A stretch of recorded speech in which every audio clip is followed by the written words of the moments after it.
Si PNP Chief Bato de la Rosa na nagsabing palpak ang ginawang pagresponde ng Mandaluyong Police noong nakarang linggo sa Shaw Boulevard kung saan 2 nasawi at 2 sugatan.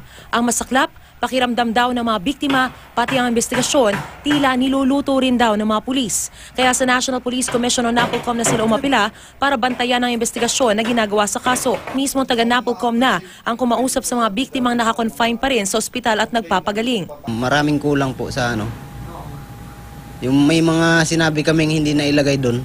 Walang nakalagay doon na pulis na pinagbabaril kami ng pulis. Pero sinabi mo talaga? Sinabi ko yun, ma'am. Na talagang binaril kasi saglit lang ang barangay doon. Pagdating kasi ng barangay ay ng pulis, sibat agad ang itanod eh. Oh. Kaya ibig sabihin pulis na ng halos lahat na nagpaputok sa amin halos. Nung pinatigil nila ako, tumigil ako. Tapos tinaas ko yung kamay ko, tapos dumapa ako. Pagkadapa ako, pinutukan pa rin nila ako. Nakadapa na po ako, di naman ako lumalaban eh. Ba't binaril pa nila ako? Wala akong baril eh. Yakap ko kasi sir. Yakap ko nung pinuputukan kami, yakap ko asawa ko, humihinga pa rin. Kaya alam kong buhay siya eh. Nang binuksan ng pulis yung pinto, akala ko barilin ulit siya kasi humihinga pa. Sabi ko, video nyo kami. Buhay ako. Video nyo yung pan, wala kaming dalang baril dyan.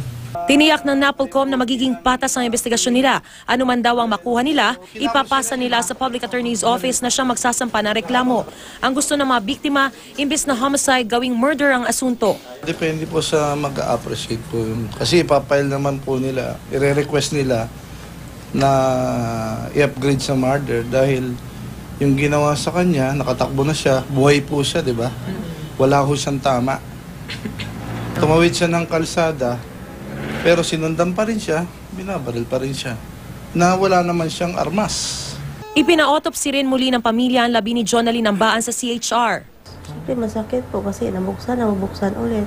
Ang asawa ni Jonalyn na si Eliseo nakakonfine pa rin sa ospital at di makapunta sa burol ng asawa. May 3 bala pang naiwan sa kanyang katawan, 2 sa magkabilang binti at sa may batok. Hindi pa rin daw makakita ang kanyang kaliwang mata. Autopsy kasi nila, wala naman sinabi kung alin bala yung nakapatay talaga sa asawa ko eh. Kasi gusto ko malaman kung sa ulo o yung gusto ko malaman kasi yung sa ulo kung malalim eh, kung yun ang inabol ko eh. Kung malalim yung sa ulo niya. Kasi kung taplis lang, police yung nakapatay sa niya. Mariz Umali, Nakatutok, 24 Oras.